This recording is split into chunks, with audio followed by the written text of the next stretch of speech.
presentation of our Distinguished Speaker Series.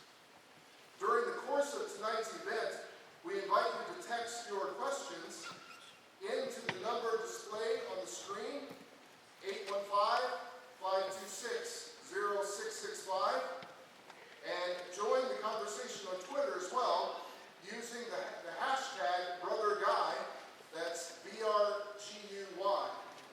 This information is also printed on the programs that were left with your seats. After Brother Guy's talk, we will again display the contact information to text your questions, but feel free to text your questions during his presentation. Tonight we are honored to have Brother Guy Consolmagno, a research scientist of the Vatican Observatory. Brother Consolmagno received his Bachelor's of Science degree and his Master's of Science in Earth and Planetary Science from the Massachusetts Institute of Technology, and his PhD in Planetary Science from the University of Arizona. He was a postdoctoral fellow and lecturer at the Harvard College Observatory and MIT before joining the Peace Corps, teaching physics and astronomy in Kenya.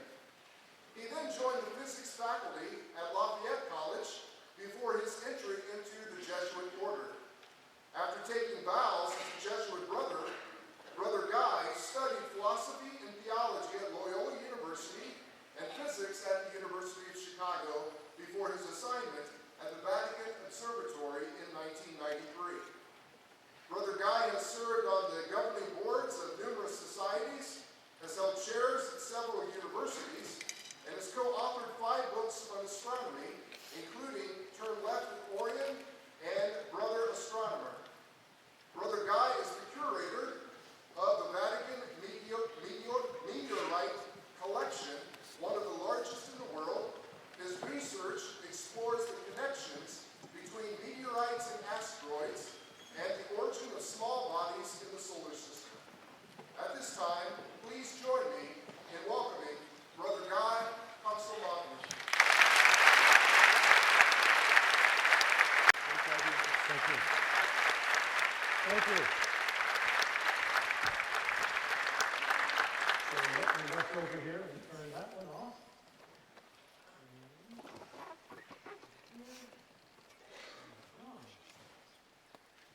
And that's the talk, I hope. Can we turn the lights down on the screen so that we can actually see the screen? And, that's good. And maybe a little more light in the audience so that they can see the text.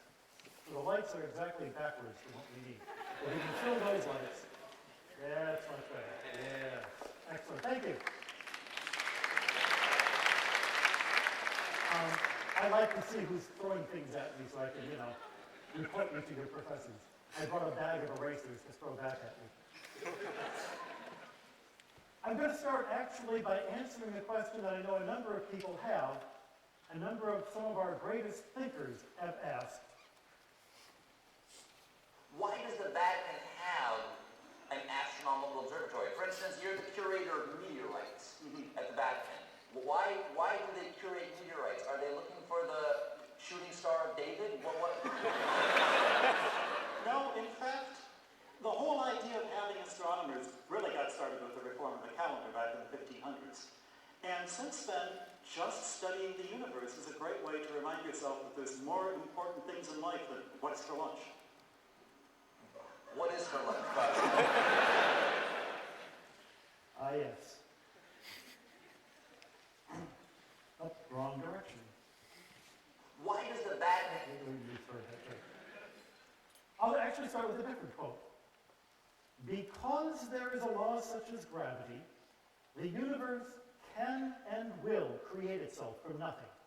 Spontaneous creation is the reason there is something rather than nothing, why the universe exists, why we exist. It is not necessary to invoke God to light the blue touch paper and set the universe going. Now, these were the fighting words that the press excerpted from the book, The Grand Design, which came out a couple of years ago, written by the physicist Stephen Hawking and lettered Lemaitre. And it's a wonderfully bold statement, well designed to grab your attention, get the newspapers to run the story, sell those books.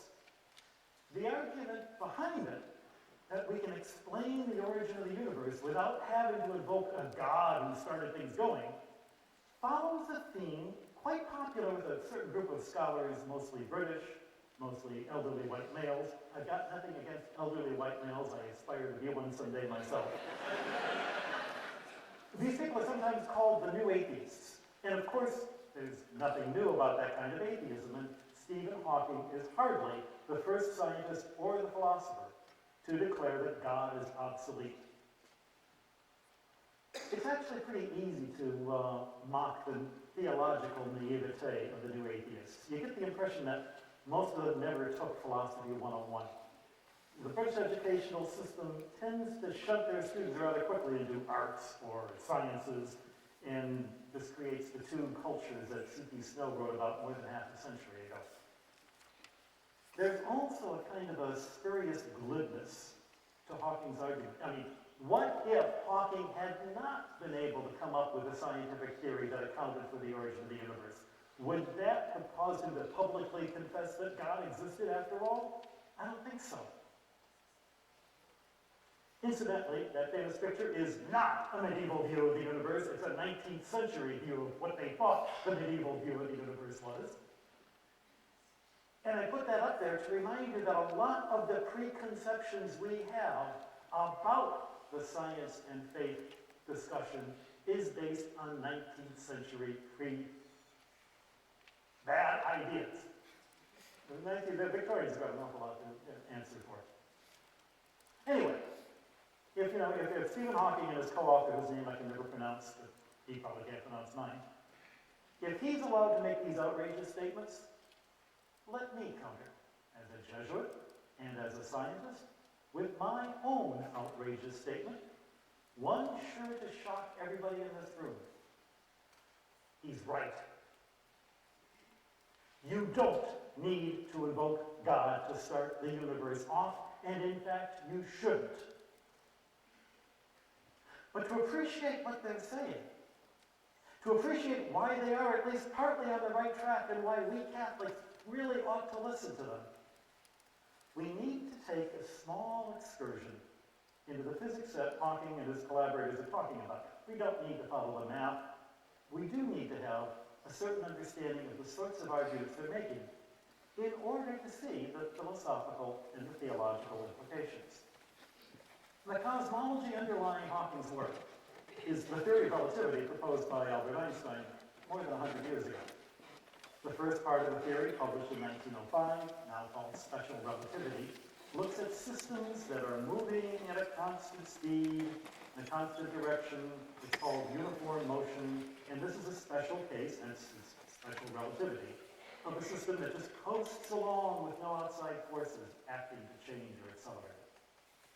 In this theory, Einstein showed how a lot of the things that we take for granted as common sense, in particular the measure of mass and space and time, actually depend on the velocity of the frame of reference we're in when we make the measurements.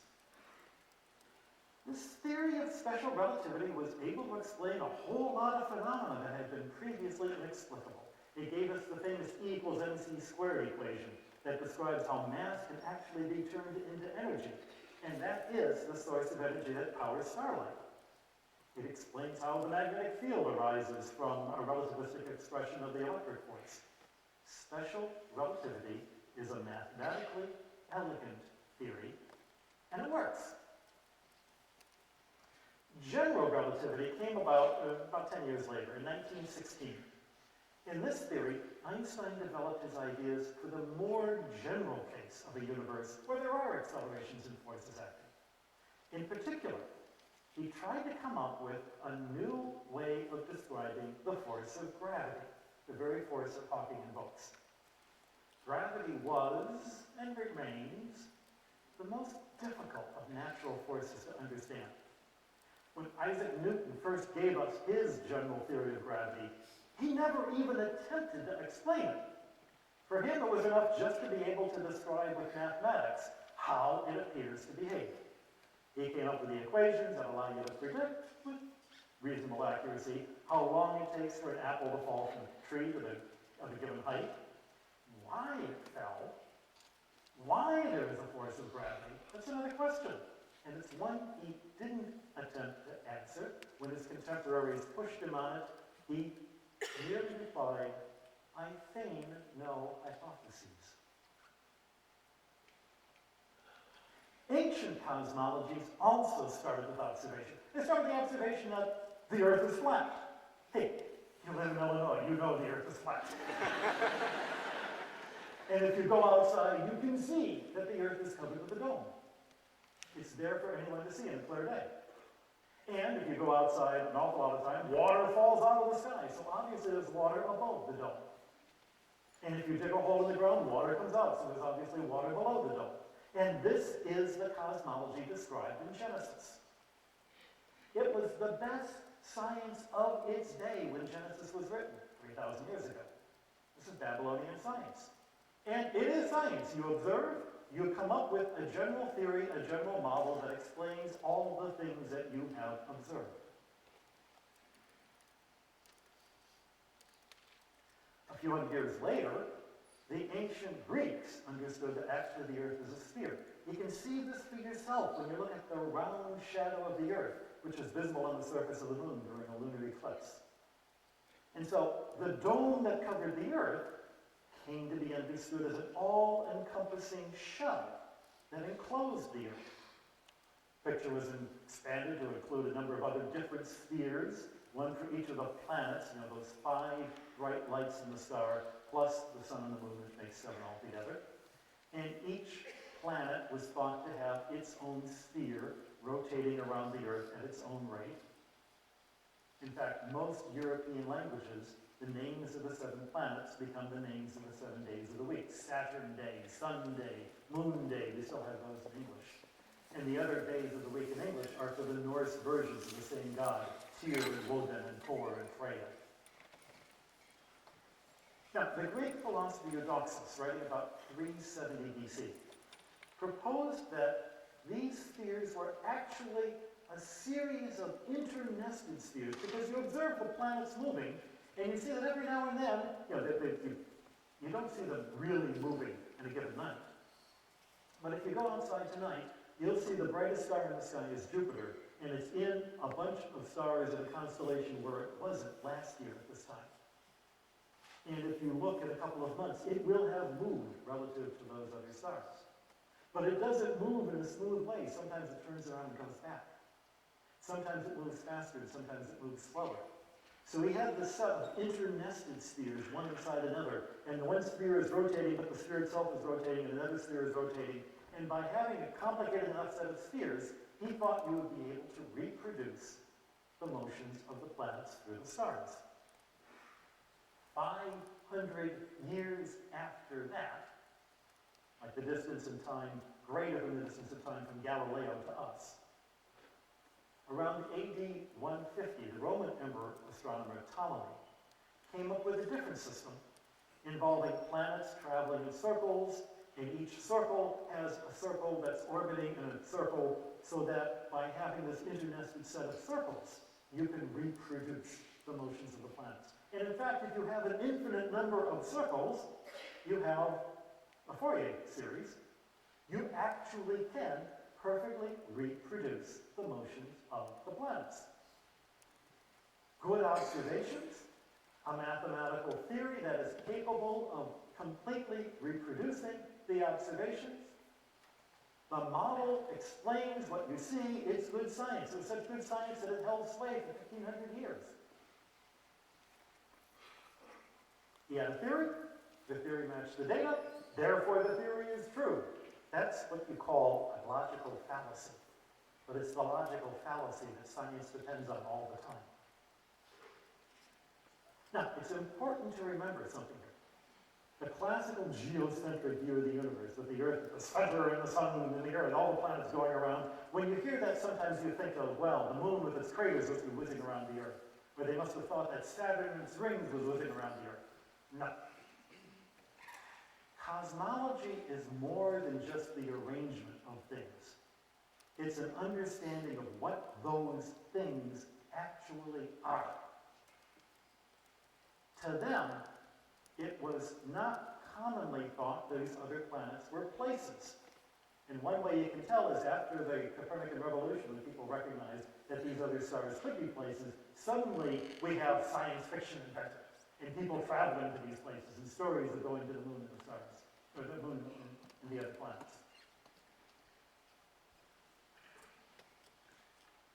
C.S. Lewis, incidentally, gives a wonderful description of medieval and cosmology in this book, The Discarded Image. And here he denotes how both the nature and the motion of these spheres are seen as part of a universe that's teeming with spirits. I mean, here on planet Earth, we see there are some things that sit and do nothing, and there are some things that move. Things that move are alive. Things that sit and do nothing are professors. Are inanimate. If something is moving, then it must be alive.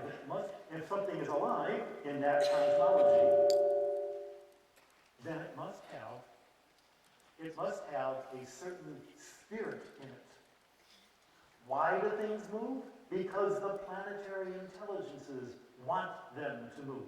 Why do they want them to move? Each one is relating to the sphere outside, which ultimately is relating to God, which is the infixable, unmovable prime sphere within which all these other spheres are nested. The farther out you go, the closer you get to God. The farther away you get from God, the closer you get to Earth. Earth is not the center of the universe in that system. Earth is the bottom of the universe. Earth is only one level above hell itself. You don't believe in hell? I'll show you a volcano. You can see the fire and brimstone. And, again, it was science based on observation. These planetary intelligences are only a small fraction of the angelic population inhabiting the ethereal regions above the sphere of the moon, on out to the ultimate sphere where God lives. There are all sorts of inhabitants of the universe that were understood to populate this medieval cosmology. By the Middle Ages, it's assumed that the saints in the biblical firmament are the outer spheres, and each of the other spheres are a rank of different sorts of angels. And then beneath the moon, when you get to the corrupt part where we have to live, the last of the planets, that's the realm of ethereal beings called demons, or in some cases, geniuses. And each planet has its own genius it's communicating to. That was how they explained astrology. The heavens, with the continual and predictable motion of the planets, are eternal and perfect. The Earth has a different kind of physics because on the Earth you have decay and corruption. Here on Earth, when you move something, eventually it slows down and stops. In the heavens, things never slow down. Why do things slow down and stop on Earth? Well, that's easy. Original sin. That'll explain it. It was reasoned that this corrupt physics described everything below the moon, including the inferno of hell that presumably is down below us. And all of this cosmology could be demonstrated by observations that don't require any special skill, any special equipment, no special education. You don't even need math to figure it out, unless you count as education the common cosmology, the common sense view of the universe that permeated the culture. That cosmology is what underpinned all of art and music and poetry. That's why C.S. Lewis, we all know who C.S. Lewis was, right? The guy who wrote the Narnia books. He had a day job. He was a professor of Renaissance and medieval literature. And he wrote this book because you can't understand Renaissance and medieval literature without knowing the cosmology that they were taking for granted. Just as anyone in this room knows what the phrase quantum leap is supposed to mean, even though the physicist will remind you that the quantum step is the smallest possible step in nature, and that with hope, maybe in 1,000 years' time, people won't be using that terrible cliche anymore. But if you don't know the meaning of that cliche, it's because you haven't been living in our 21st century culture. He also says in this book, few constructions of the imagination seem to me to have combined splendor, sobriety, and coherence in the same degree. It is possible. Some readers have been long itching to remind me that it had a serious defect. It wasn't true.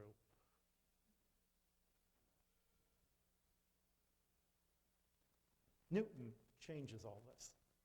More than Copernicus. Copernicus is still in that old cosmology or sort of independent of cosmology. Copernicus and even Kepler after him were not accepted for a number of reasons. Forget about what the church was saying. Most people do forget about what the church says. The trouble was that those motions could not be explained with the cosmology of the day or the physics of the day. And Newton came along with a new cosmology.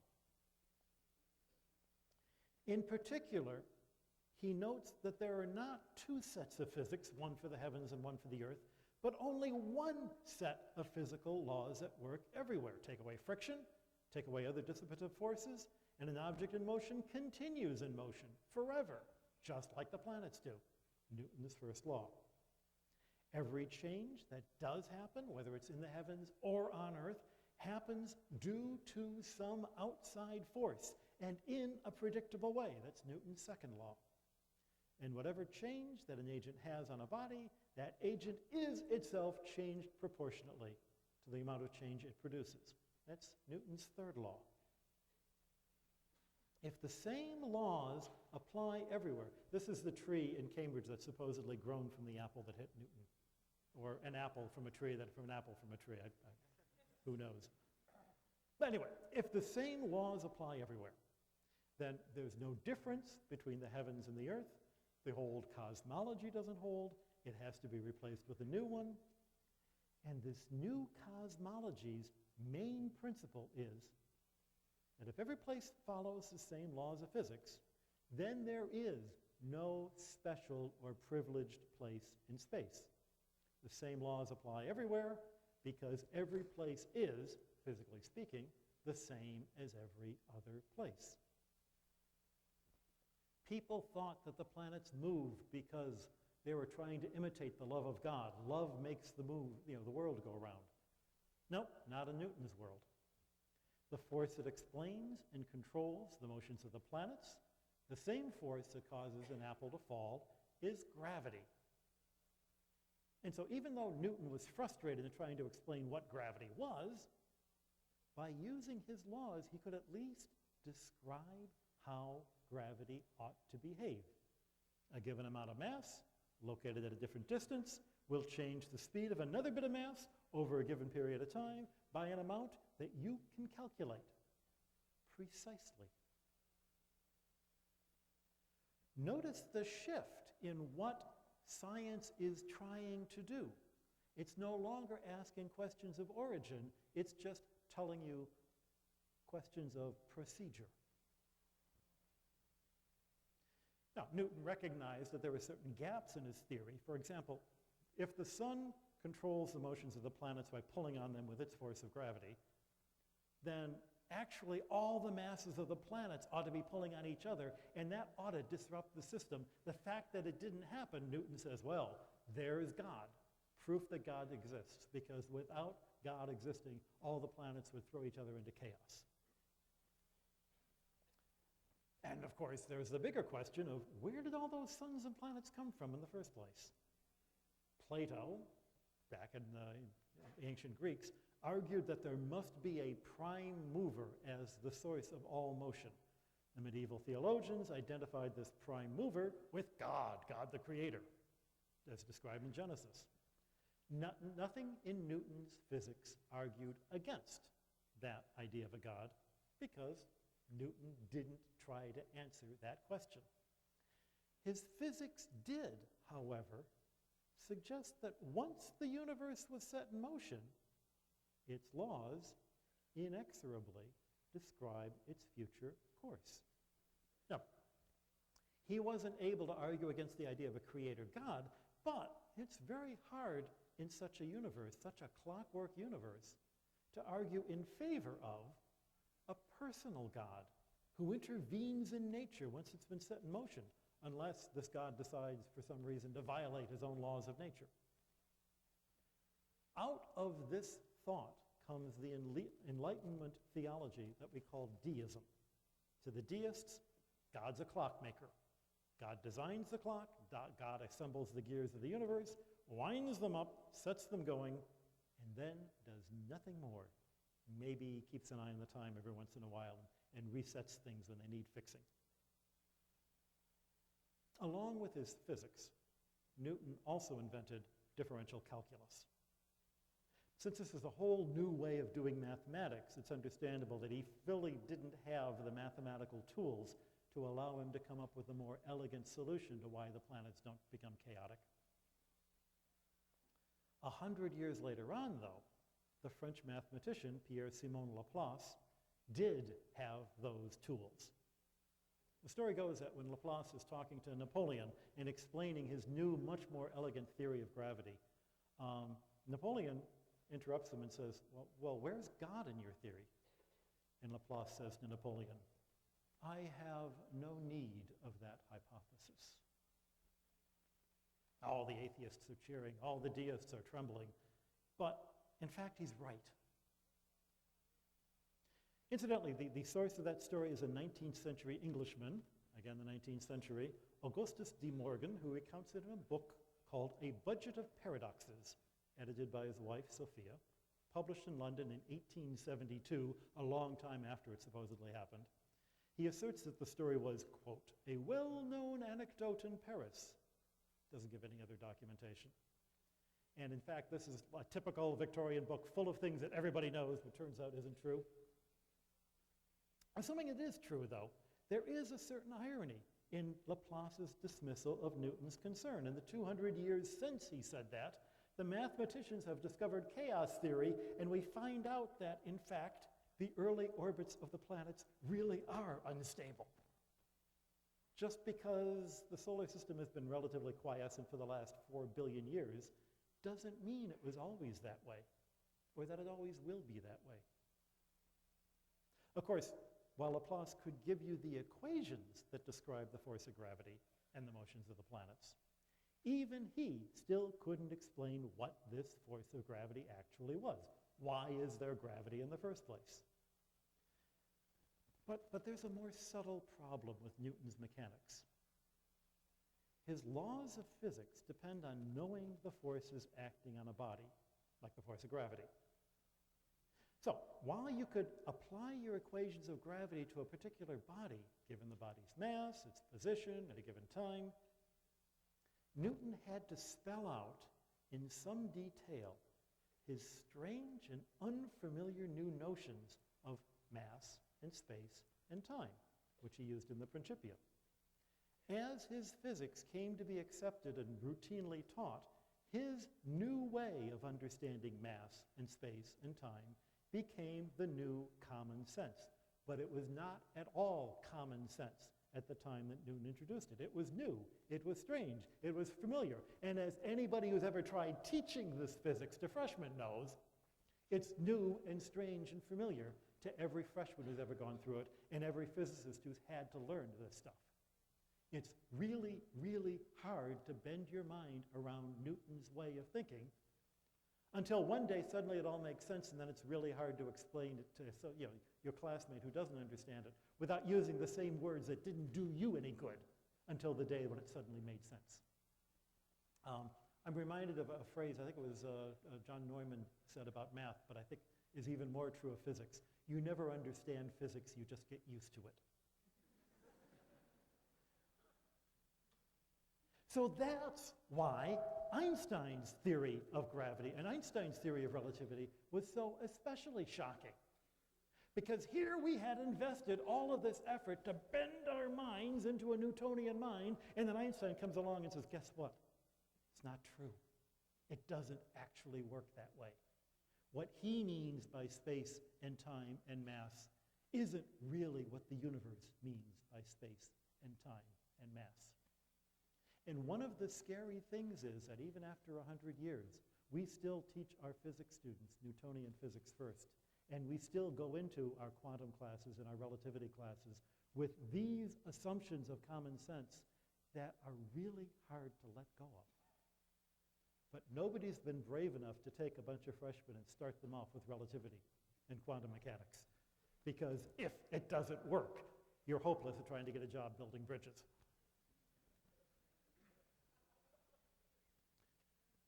I haven't even gone into what quantum uncertainty does to all of this. That's a whole different talk.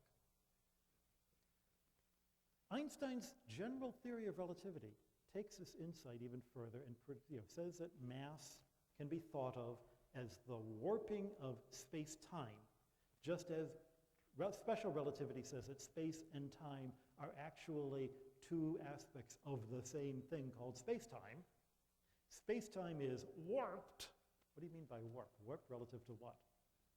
And this warping of space-time is what we call mass, and motion through this warped space-time is the motion that looks like something being pulled on by a force. And the interesting thing about general relativity is that it works. It describes how a planet moving very quickly near a massive star alters its orbit in a way that Newton couldn't explain, but in ways actually observed. It explains the slow drifting of the orbit of Mercury close to the sun, which Newton could never explain. It explains the observations we're making now of the odd behavior of pulsars and motions of objects around black holes. Its most notable prediction was the way that space, warped by gravity, should bend a ray of light. And in 1919, Sir Arthur Eddington observed the slight shift in the apparent position of a star whose light passed very near the sun. He could only see the star during an eclipse of the sun. And the shift agreed with Einstein's theory and not with Newton's. And at that point, the general theory of relativity passed a significant test, became widely accepted. A theory makes a prediction, the prediction comes true, the theory must be true. Did we see that logical fallacy recently? And yet, it's the best we can do. Incidentally, this success was reported in the New York Times by an American reporter who was actually a golf reporter. He was in London to cover a golf tournament, and he played up Einstein as if he were a sports hero capable of these incredible feats of intellect. So the old canard that only 12 men in the world can understand the theory comes from this headline in the New York Times. And that's when Einstein, with his crazy hair and his German accent, became sort of the icon, the emblem of what a scientific genius should be. But if mass warps space and time, then you should have expected that the mass of the universe, its total gravity, should be warping every other piece of the universe, and the cosmological principle that says no place in the universe is different from any other place carries the implication that the universe is also without bounds, because if you had an edge to the universe, that would be different. And if it has no bounds in space, presumably it has no bounds in time, because space and time are tried together. So if you have an infinite amount of time and an infinite universe, why hasn't the universe all warped itself together into one big, massive lump? Up, up, up, up. Maybe it's better just like this. Okay.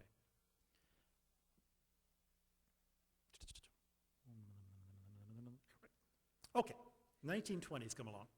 A Russian physicist by the name of Alexander Friedman notices the possibility that you could have a universe that was constantly expanding. An expansion term built into the universe as an original condition. That would counter the tendency to collapse. But it was a couple of years after that that a Belgian mathematician, Georges Lemaitre, was the first to organize this idea into a complete cosmology, a new cosmology based on general relativity. He realized that an expansion of the universe to its current dimensions carries the implication that, at an earlier time, the spaces between the masses were smaller, This more dense universe would have the same amount of energy, but a smaller volume, so it would be much hotter, and indeed you can extrapolate backwards to an initial point of an extremely high energy density. He referred to this as the cosmic egg. Other cosmologists, notably Lemaitre's friend and rival, Fred Hoyle, didn't like this idea of a picture of the universe that violates the cosmological principle by having a starting point, especially because the mathematician who came up with this idea happened to have a collar like mine. Georges Lemaitre was a Catholic priest with 2 PhDs, one from Louvain and the other from MIT.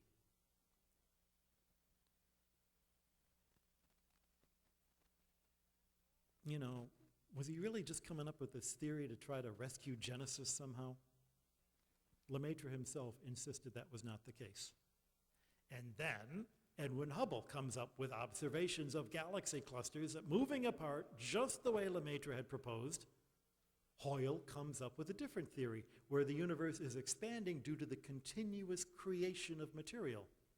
He saw that as philosophically more appealing than a cosmology that had a starting point.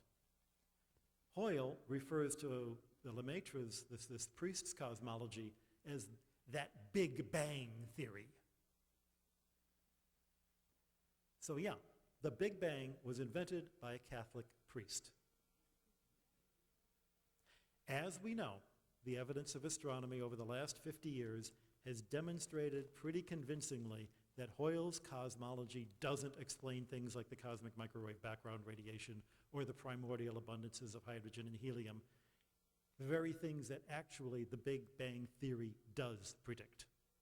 The bang apparently really did happen. So, what was the origin of that cosmic egg, primeval atom, super dense point of the Big Bang? Does showing that the universe has a specific point in time when it all started out demonstrate the necessity of a creator God? And here's where Stephen Hawking enters the picture. For years, Hawking has been working on a theory suggesting that quantum fluctuations in a primordial vacuum could provide a setting that by itself, by chance, would produce the initial singularity in space-time that eventually becomes our universe.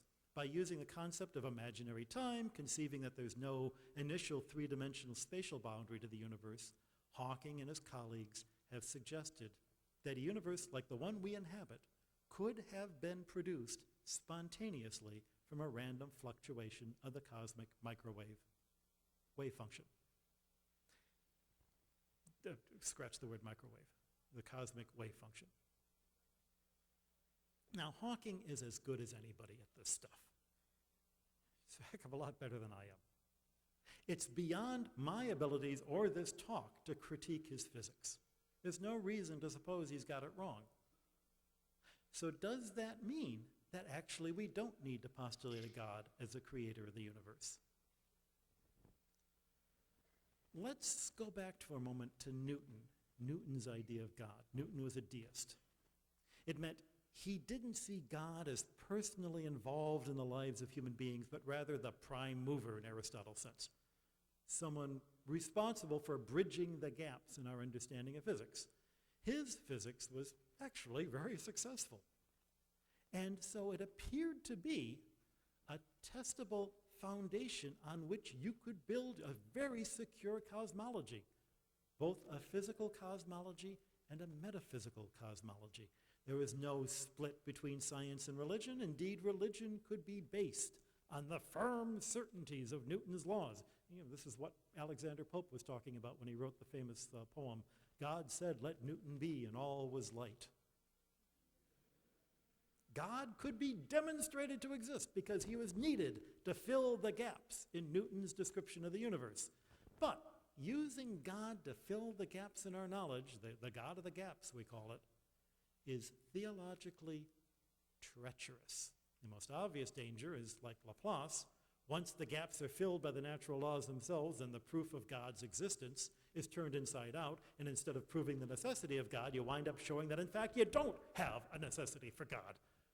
The Jesuit theologian Michael Buckley wrote a book, At the Origins of Modern Atheism, and he argues that precisely this pattern is what undermined the Enlightenment faith in deism and gave rise to modern atheism. So trying to use science to prove God ultimately makes you an atheist. The final gap, which God had been invoked to explain, was the origin of the universe itself, the prime motion, the blue touch paper. And now, apparently, Stephen Hawking thinks he's closed that gap.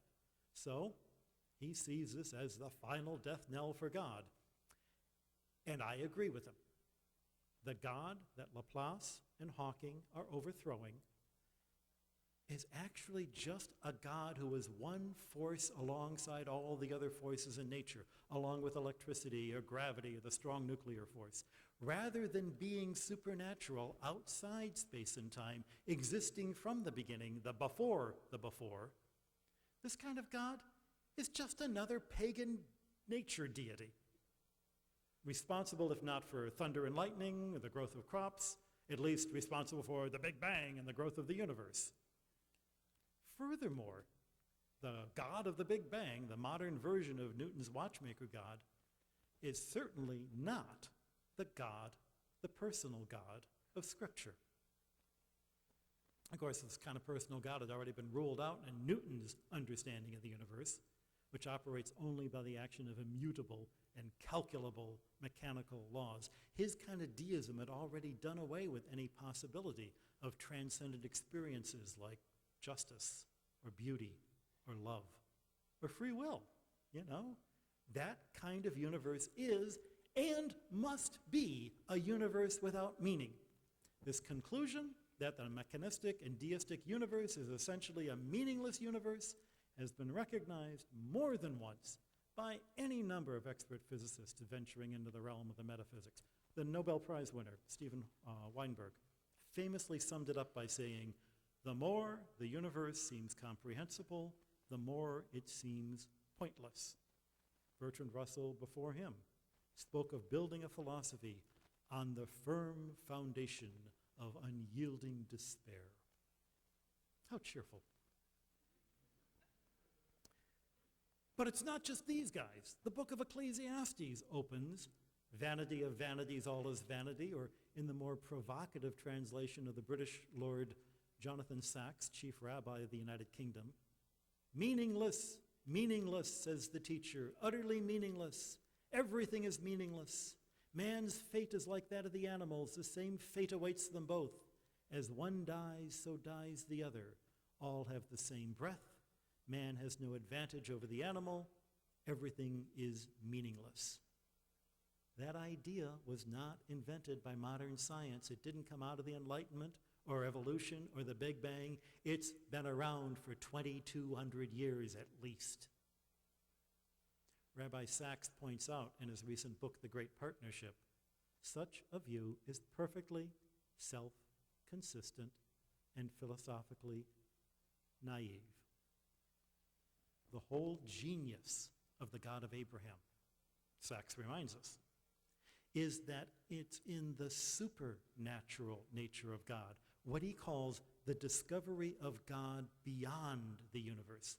The gods of paganism are within the universe, maybe stronger or longer lived than you and me, but they're still inside the same universe that we're in.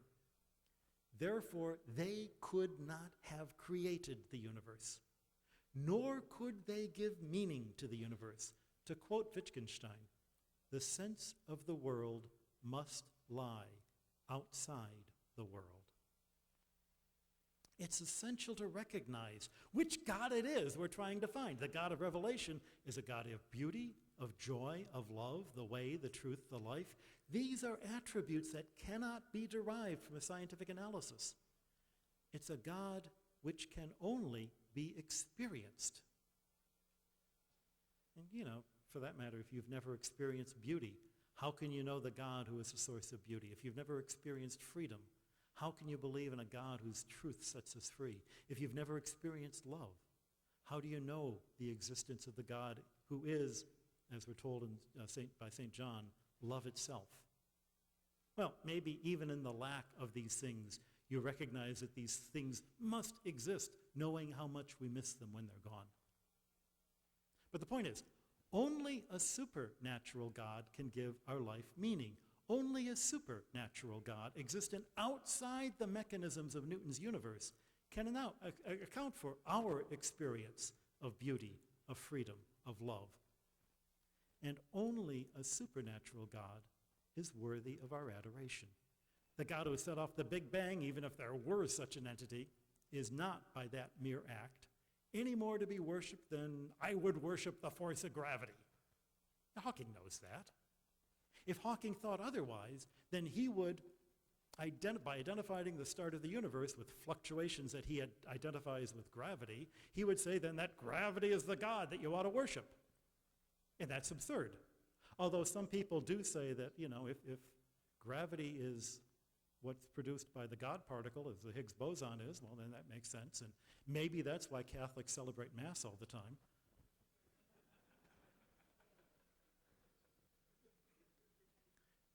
There's an additional caveat to Hawking's analysis. It doesn't invalidate it. I have no intention of invalidating what Hawking says. I agree with him. I reject identifying God with some natural force. But just as we now recognize that Laplace's calculation of the stability of planetary orbits was a little premature, we should also recognize that someday Hawking's conception of spontaneous creation will also be superseded. In the light of 25th century cosmology, it may look as quaint as spontaneous generation does in light of our current understanding of biology. And in fact, you'd hope so. That's the sign of a healthy science. Every good cosmologist should be, if nothing else, humble about their cosmology. We all know, we've all seen it happen, that like every scientific theory, every cosmology will always be open to further development. And at some future date, the Big Bang may be replaced with a different theory that better fits the data or answers questions we haven't even thought to ask yet. It's not that we're going to find out that everything that we thought was wrong. More like we're going to find out that everything we thought was right as far as it went, but there was so much more going on, so many more interesting questions to ask than we had realized way back in the 21st century. And we have to recognize that our contemporary cosmology, with all its limitations, that is what's permeating our 21st century common sense view of the universe. We scientists living in this period of change from Newton's physics to relativity are still ourselves raised in Newtonian physics. We still instinctively tend to do our science with the reflexes that we were trained to assume when we assumed a kind of mechanistic determinism, no matter how much lip service we give to quantum theory. We teach our students Newtonian physics before we teach them relativity. It's too useful to give up. But I can only expect that some future century will retain only vestiges of our cultural assumptions, the way that we've retained the names of the days of the week. Maybe future students will have forgotten our contemporary preoccupation over the origin and evolution of space and time, while nonetheless taking for granted that brilliance in physics means you have wild hair and a German accent. Perhaps the most important philosophical implication to take from cosmological theories like the Big Bang is the realization that humanity's common sense understanding of how the universe behaves is a woefully incomplete picture of physical reality. As each new advance in cosmology poses new questions, there is also a fuller appreciation of both the complexity and the beauty of the universe. We can't even think about the universe without using the terms and the assumptions that make up our own current view of how the world works. All of our understanding of our life and our place in it is based on our assumptions of our own personal cosmology. Indeed, the very questions that scientists find worth asking at any moment are reflections of their contemporary cosmologies. Those questions change as our cosmologies change. We don't worry anymore about trying to understand planetary intelligences or the demons below the translunarian sphere like ancient scientists did. Instead we talk about virtual particles, equally mysterious. It's interesting to see how major religions adapt in the face of changing cultural cosmologies. I don't know if you can see the picture there. It's a bunch of fish looking at a snowball, and one says to the other, oh, great, now I'm going to have to come up with a whole new cosmology. You know, if all we thought existed was the fishbowl we're in, and we see another thing that looks like a fishbowl, are we going to be clever enough to realize that we're both sitting at a table in a big room, and it's turtles all the way down? I would argue that all religions, certainly it's true of Christianity, all religions are strengthened by experiencing a shift in these assumptions. That's where we find out what's essential and what's just cultural baggage.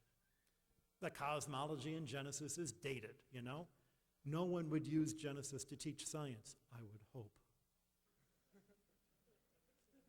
But its essential message is that regardless of how you think the universe was put together, I mean, there are two very different cosmology stories in Genesis. Regardless of how you think the universe is put together, the essential message in Genesis is that the universe was created by a God outside of that universe, acting out of love and seeing creation as being good. And that's a message that never goes out of date, regardless of your cosmology. Our cosmologies change, but the big questions remain constant. Who are we? Where did we come from? What are we doing here? These are questions that scientific cosmology can help to inform, but they're not problems that are solved with an equation. They're mysteries for contemplation.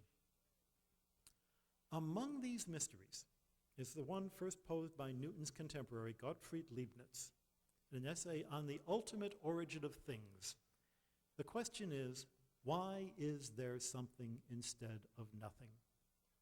Remember, Hawking claimed that in the passage we quoted at the beginning here, that his theory of spontaneous creation could answer that question. But to answer why is there something instead of nothing is very different from asking how did things get started. We find the idea of creation out of nothing tossed off almost in passing as a commonplace in the second book of Maccabees. The mother of 7 sons are being tortured by King Antiochus. She encourages her younger son to remain firm in his faith by reminding him, look at the heaven and the earth and see everything that is in them and recognize that God did not make them out of things that existed. Kind of cool. The most profound fundamental statement of cosmology is said by a mom. What Hawking is referring to is not this kind of creation. Hawking's creation with its vacuum fluctuations in space and time is in fact a creation from something that already exists. Hawking's using the insight of Einstein that space and time are themselves interchangeable, that mass is a fluctuation, a warping of space and time, well and good. But that means that nothing cannot be thought as merely the absence of mass, the traditional definition of a vacuum. It has to be also the absence of space and time as well.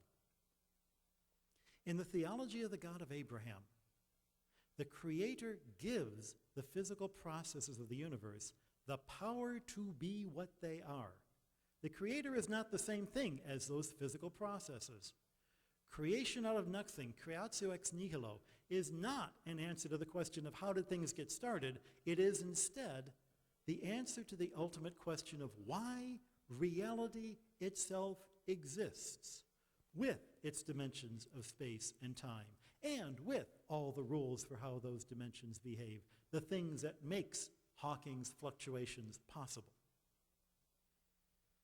That said, Hawking does us a very important favor by eliminating this image of God. The God that Stephen Hawking doesn't believe in is a God we shouldn't believe in either.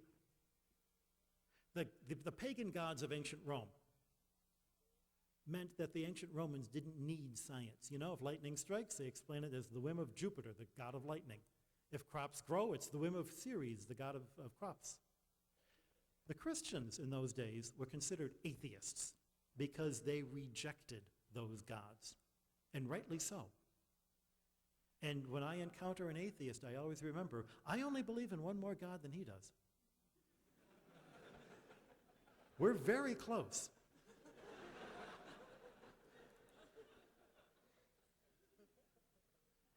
When you reject the nature gods as the explanation for what's going on, you then clear the room to make science possible.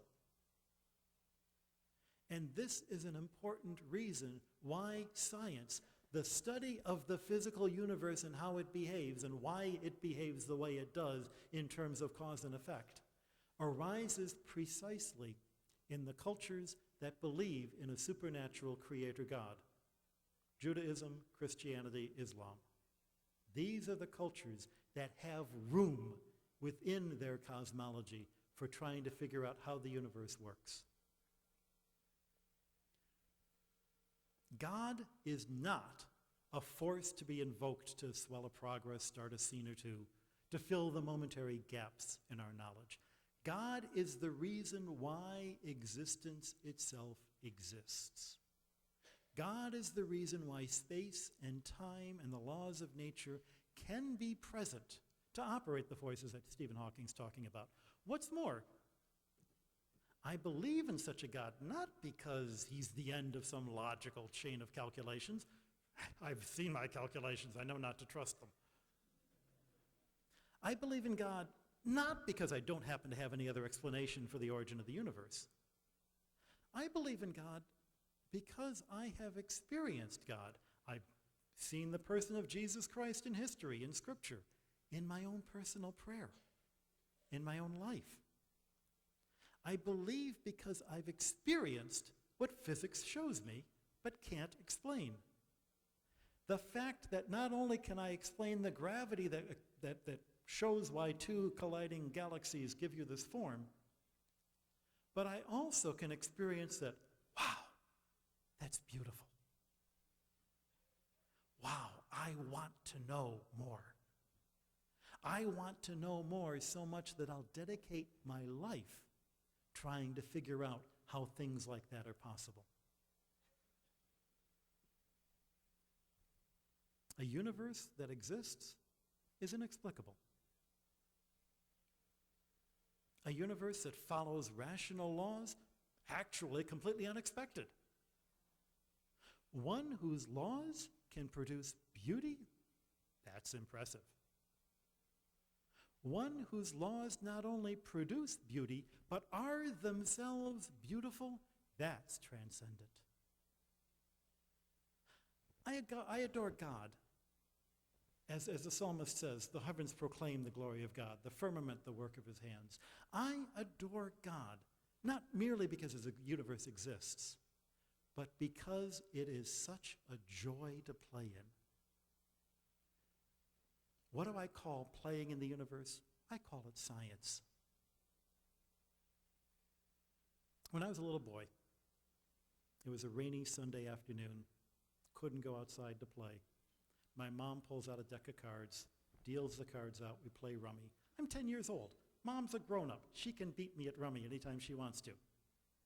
Winning the game wasn't the point of the game.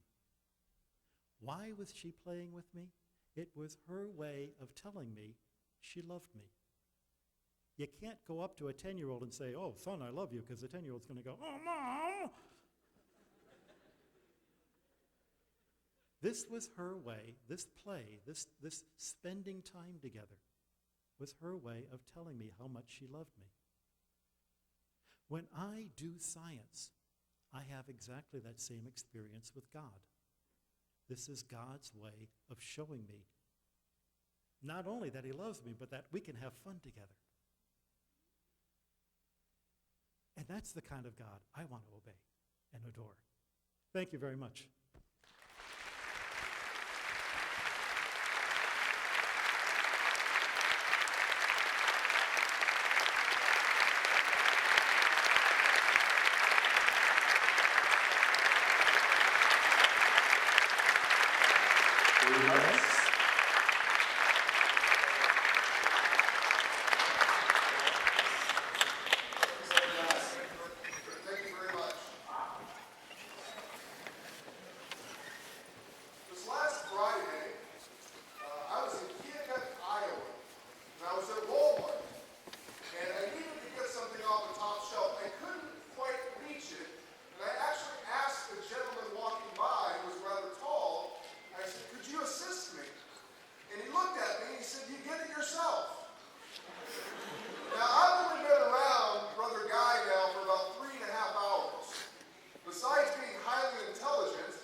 526-0665 at any time.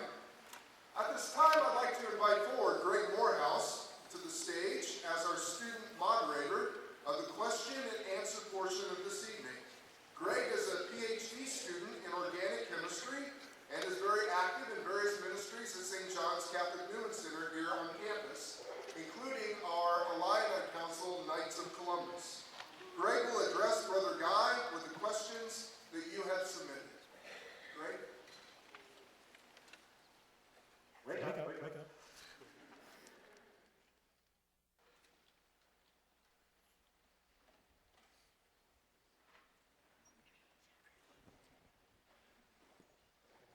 Good to see you. So you've got some good goodies for me, I hope. Hello. Okay. Hopefully you can hear me. It's not normally a problem. Okay, so quite a few questions coming in. One of the first ones that I wanted to pose to you was, is it good science to accept a theory simply because it produces the same results as observation? Should there be a deeper fundamental reason behind it, or is that science's job to arbitrate? What we do now is, and I think we see this in the transition from the Ptolemy case, is that if we have a fundamental theory that we go back and touch to, every subsidiary theory that fits into that fundamental theory that can explain the observations, we have more confidence in. But we never say that anything's been proved. Science doesn't prove. Science describes, and every experiment has with it both an expectation of what you're going to find, otherwise you wouldn't know if you found it or not, but also the recognition that we have error bars, that we have a confidence level, that we have, we can say, these results have such and such a statistical probability that what we think we saw, we actually did see. And we always go back to, ultimately, a cosmology. That's why recognizing that we have a cosmology is so important. And recognizing that we are in the transition period from Newtonian mechanistic cosmology to a quantum relativistic cosmology that nobody really at their gut, well, hardly anybody, certainly nobody I know, understands. I think it's a very big difference between what you see in biology and what you see in astrophysics. I think the biologists are still in a mechanistic universe. They're still in a Newtonian cosmology. Because, let's face it, biology is a whole lot harder, and simply tracing out where the gears and levers are is still a huge task.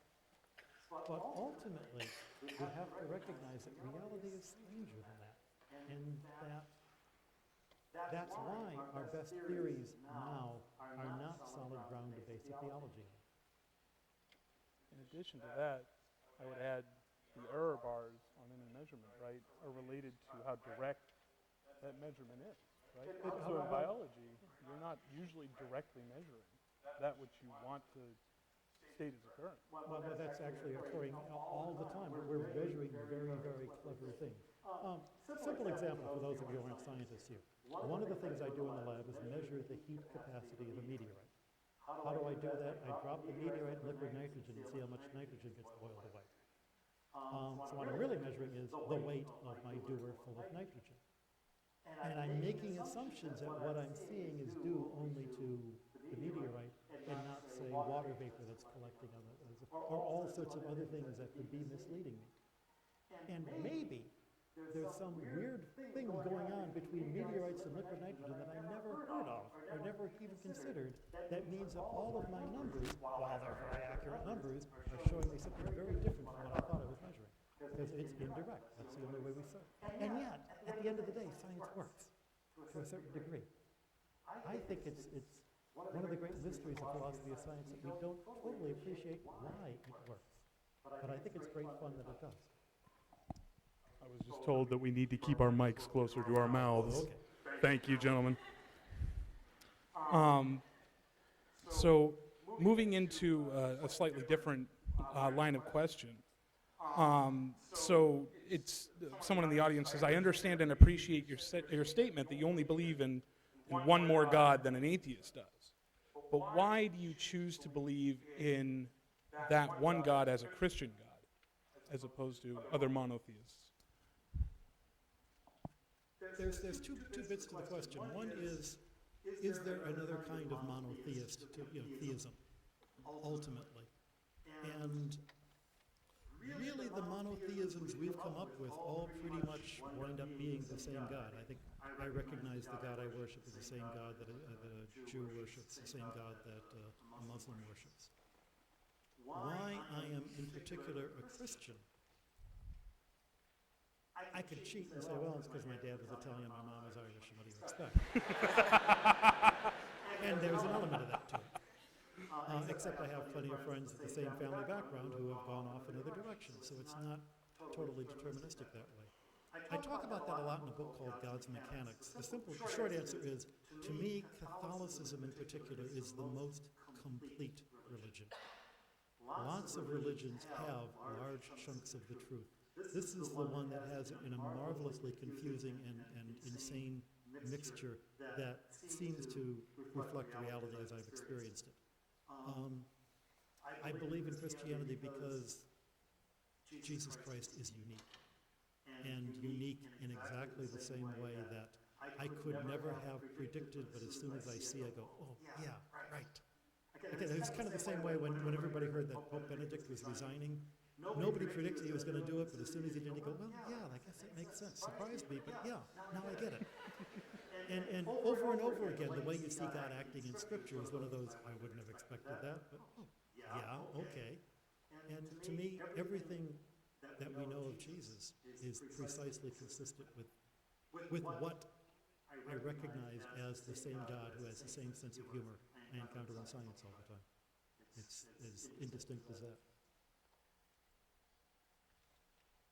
Wow. Sorry. So that nicely leads into another question. So the Bible itself, many of the different accounts in Scripture, for example, the four Gospels, don't all tell the same story the same way and provide all the same details.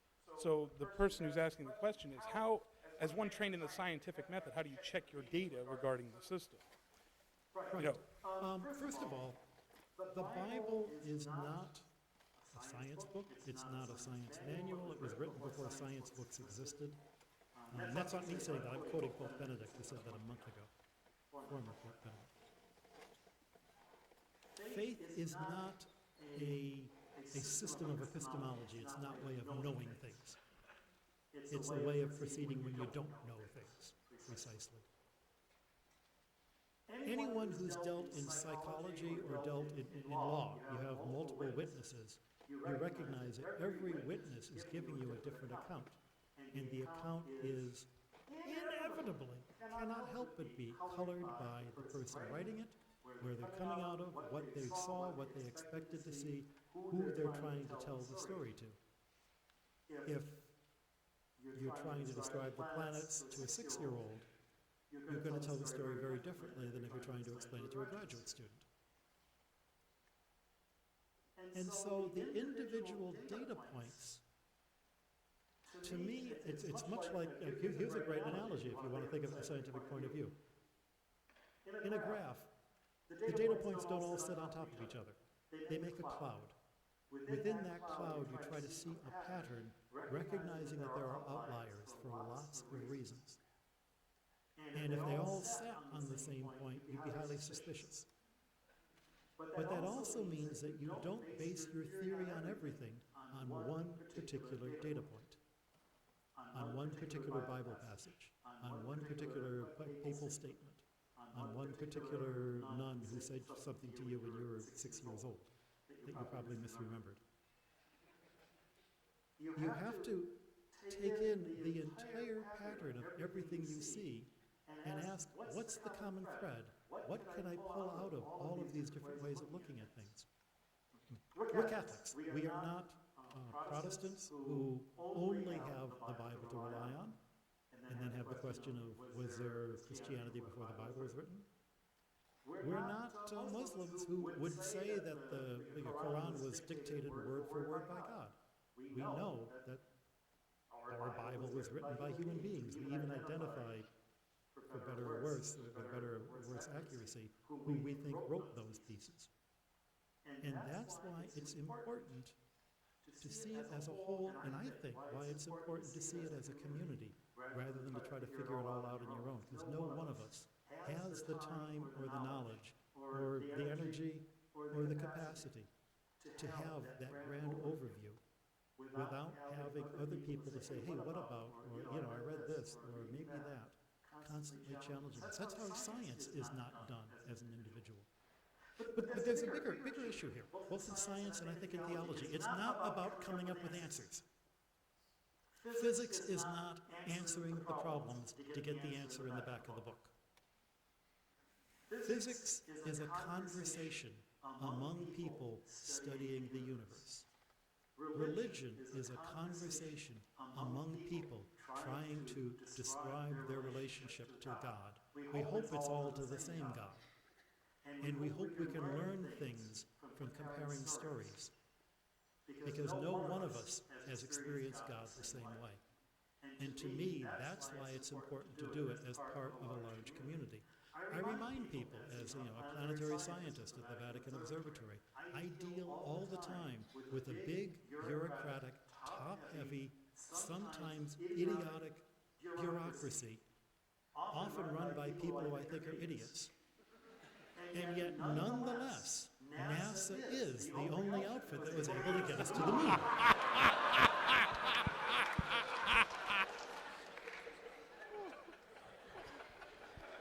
Okay.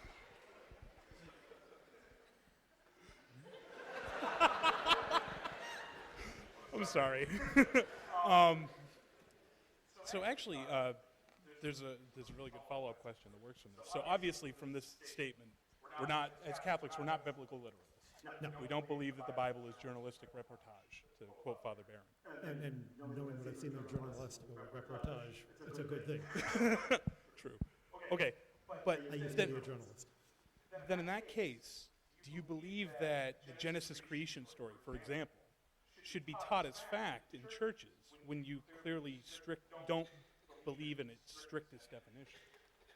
What's the fact in Genesis? The fact in Genesis is that God creates the universe and loves it. That's the fact you teach, because Genesis is a book about God. Here's proof that Genesis is not a science book. You've taken biology once or twice. Maybe, yeah. Did your professor take biology when he was a student, or she was a student? I certainly hope so. Did you ever go to your professor and say, I can't afford the textbook this term, can I use the textbook you used in 1972? No, I have not. Why not?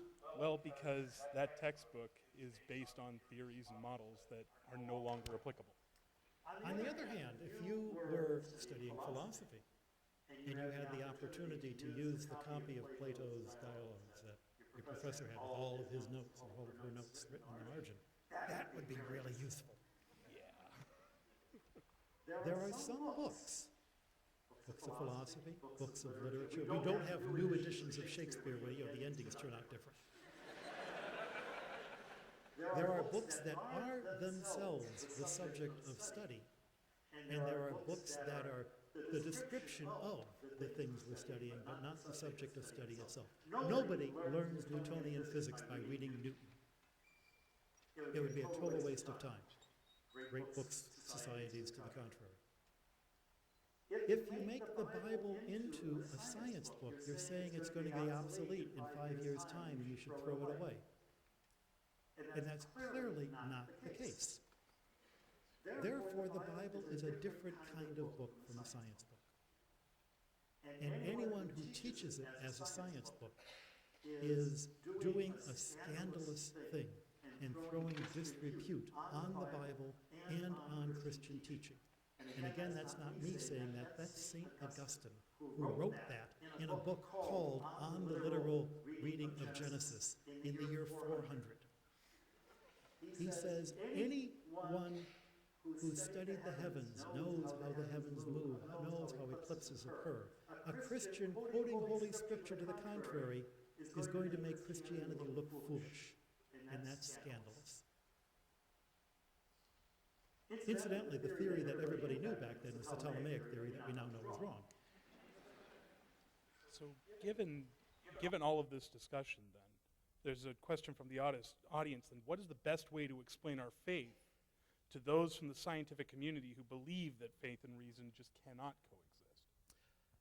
If they think that faith and reason are in conflict, they think that faith and reason are on the same playing field doing the same job, and they're not. That's not what faith is about. Anne Lamott, a famous writer of theological speculations, has this marvelous line. She says, the opposite of faith is not doubt. The opposite of faith is certainty.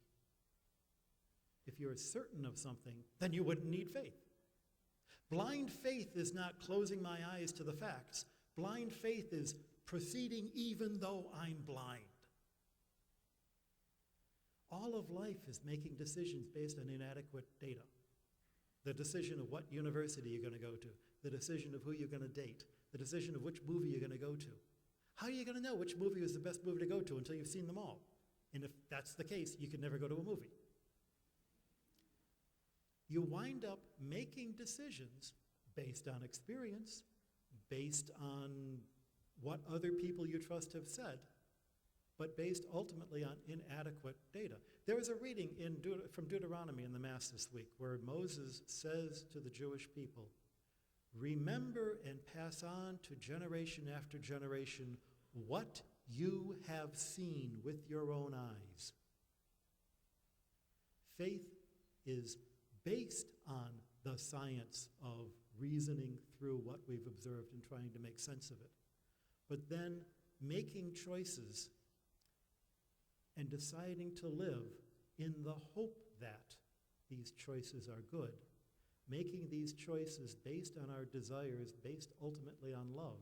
Faith, hope, and love are tied together.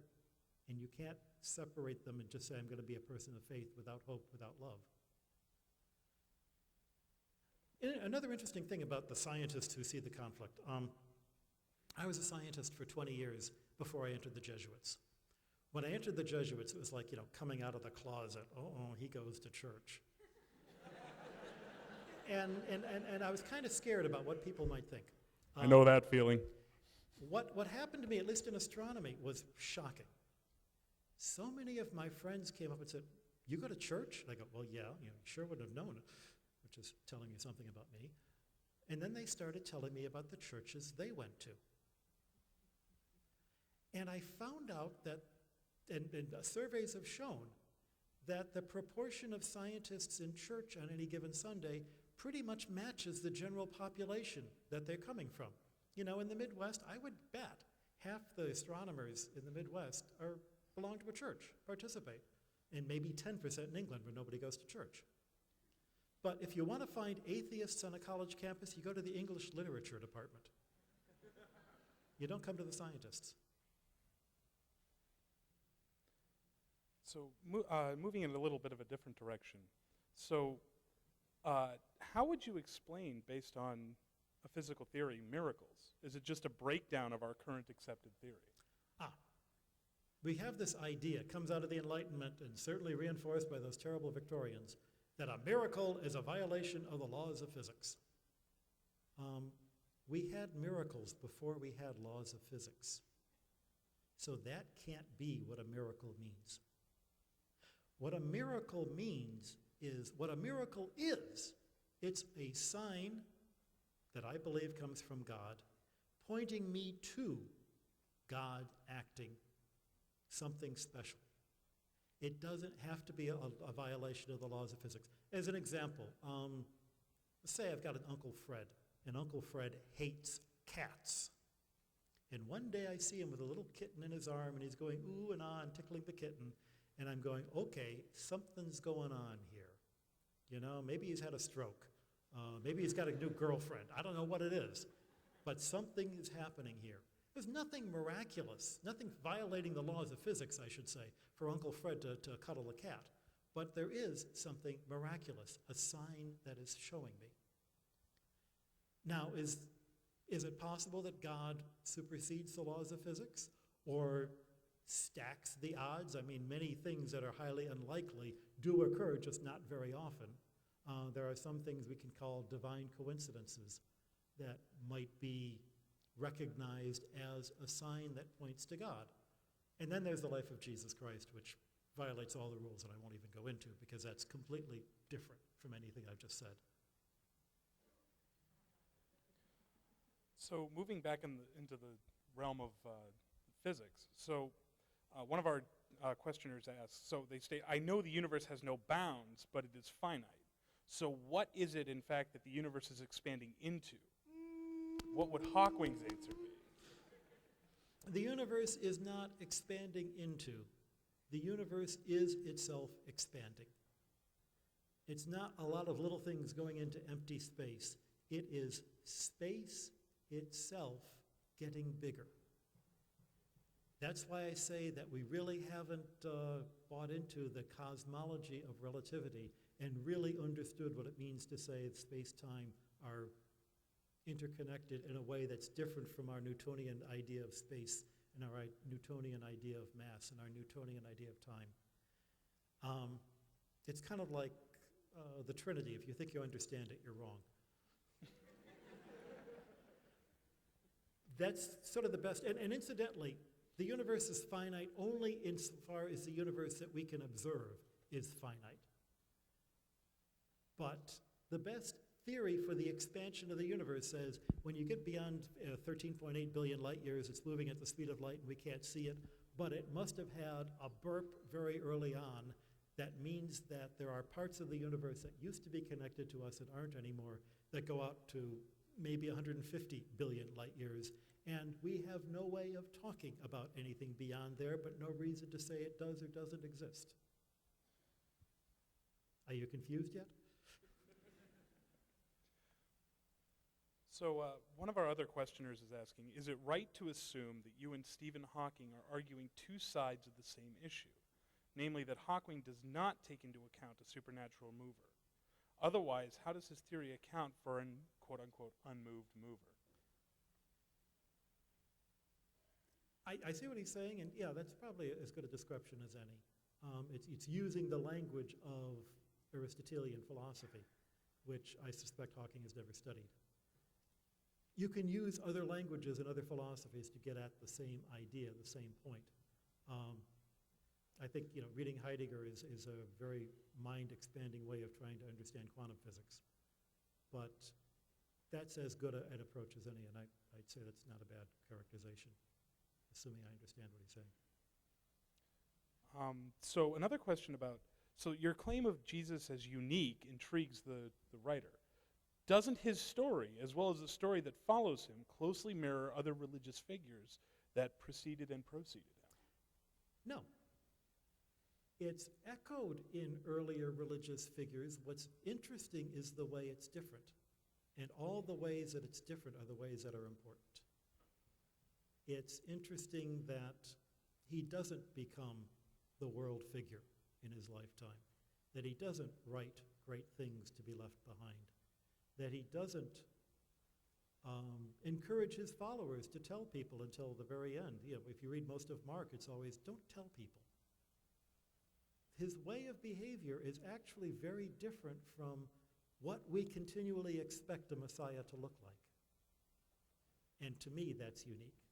But what is especially unique is that where every other figure would very strongly deny that they themselves were God, at the same time that Jesus is trying to tamp down expectations, he doesn't deny that. He comes out and says it in a couple of places. So that, as C.S. Lewis once put it, he's either a madman or he's God.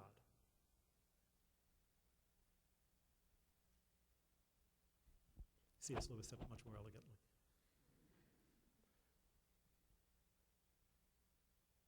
So another, bouncing back into the realm of hard science, so why do you think there isn't a widely accepted quantum theory of gravity, and by extension, a unified theory of forces?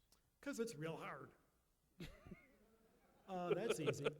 And part of it is we don't know enough to come up with such a theory. One of the guys at the Vatican Observatory, I'm not the only person who works, as an astronomer for the Pope. One of our guys, a fellow named Gabriele Giunti, an Italian who works in Relativity Calculus, is working in string theory and trying to, outline the limits of how such a theory would work.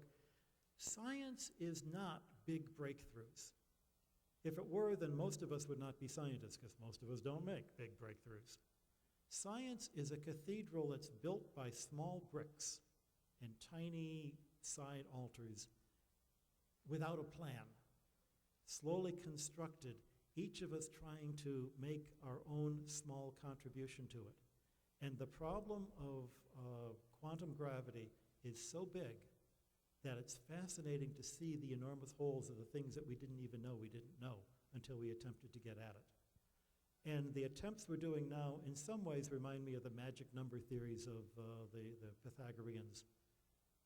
But hey, the Pythagoreans eventually got us to where we are now, which is not bad. So we proceed knowing that most of the steps we're making are wrong, but that we will learn from these mistakes.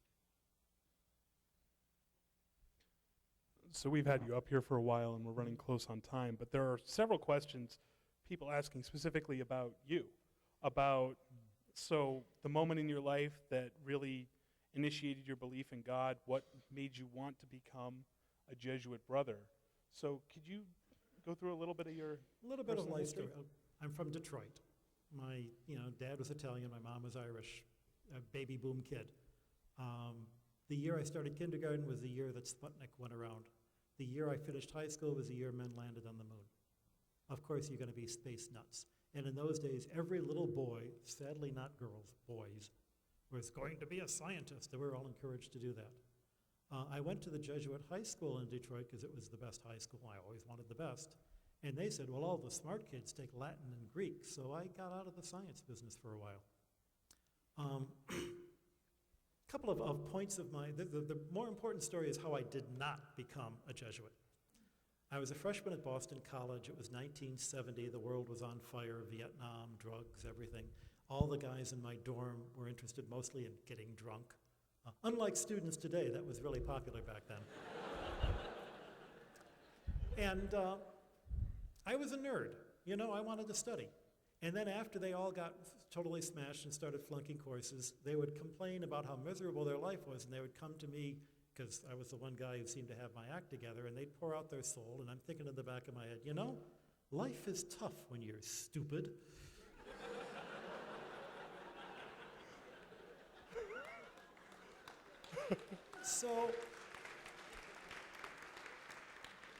So I couldn't stand hanging out there. I just really was unhappy. I went to a Jesuit to get the heck out of my freshman dorm by saying, I'll become a Jesuit. And he said, son, have you prayed about this? Prayer? I'm 18 years old. Who prays? Give me a break. So he says, go to your room and close the door and ask God. Is this what he'll... Yeah, right. So I go to my room, I sit on the floor, and I'm saying, here I am, God, I'm supposed to ask you if you want me to be a Jesuit. I know they're desperate. I'm desperate to get out of here. And don't hear a thing. I'm staring at the ceiling, and no voice is coming from the ceiling. So while I'm waiting for a voice from the ceiling, a question it pops in the back of my head, what does a priest do for a living? I know what they do on Sunday, but the rest of what do you do for a living? I guess they deal with people with problems, just like the jerks I'm trying to get away from. Either there is no God, in which case it would be stupid to be a priest, or there is a God, and he's just told me it would be stupid for me to be a priest. Well, what should I be? Well, I'm a nerd, right? Why not go to nerd school? My best friend went to MIT. They had weekend movies and pinball machines in the world's largest collection of science fiction. I went to MIT to read science fiction and found out that it was great fun until part number 2 of my story. I'm 30 years old. I'm a postdoc. And I'm trying to figure out, why am I really doing this? I'm 30, I'm an astronomer, and people are starving in the world. What a waste of time. The fact that I didn't have a girlfriend and didn't have a job, and all these other things are kind of imposing themselves on me. So I quit science and joined the Peace Corps. And they sent me to Africa, and I said, I'll do anything you want, anything you want. What do you want? And they said, could you go to the university and teach astronomy to the graduate students?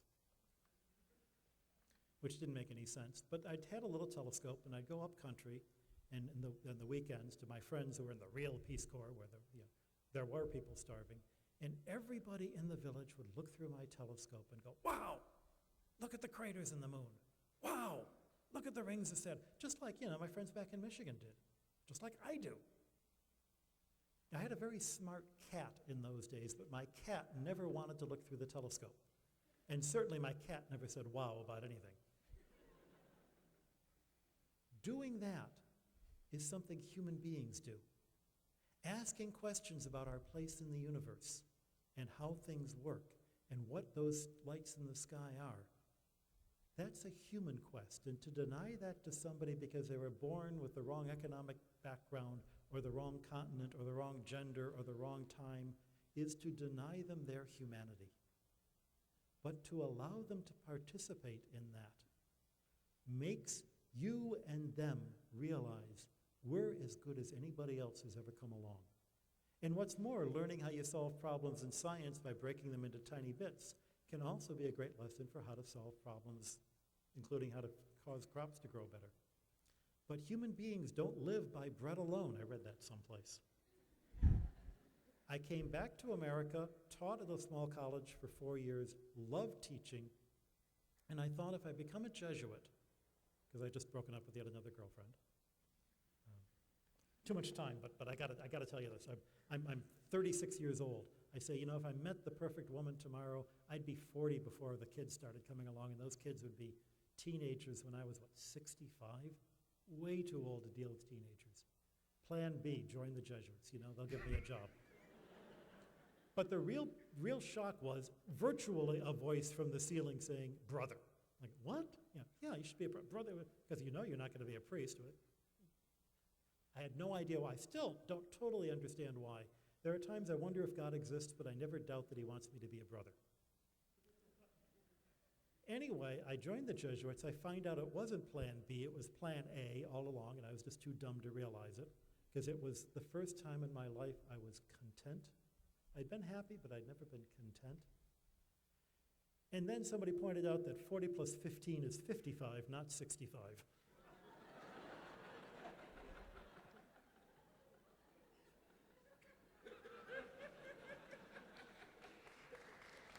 Proof that advanced degrees keep you from being able to do arithmetic.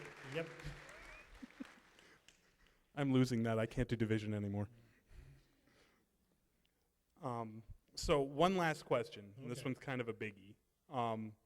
So if God is the reason existence exists, is God the reason God exists? Beats the heck out of me. I can't possibly speculate about God's existence. I can't understand it any more than I can understand why I exist. But as a scientist, I observe it, and I go, that's really cool. I can't explain why I feel joy, but I recognize that I do feel joy. I can't explain why the Mona Lisa is such a remarkable painting. I could tell you the chemistry of every dot of paint on that canvas, but that doesn't explain to me why it's so beautiful. And yet I recognize that it is. And that tells me that there is this entire realm of existence that science doesn't get around to. And that's fine, because the things that science does get around to are really wonderful and allow me to appreciate those other realms of existence as well. Not a satisfying answer, but I think that's all that any of us can come up with. Thanks a whole lot for everybody.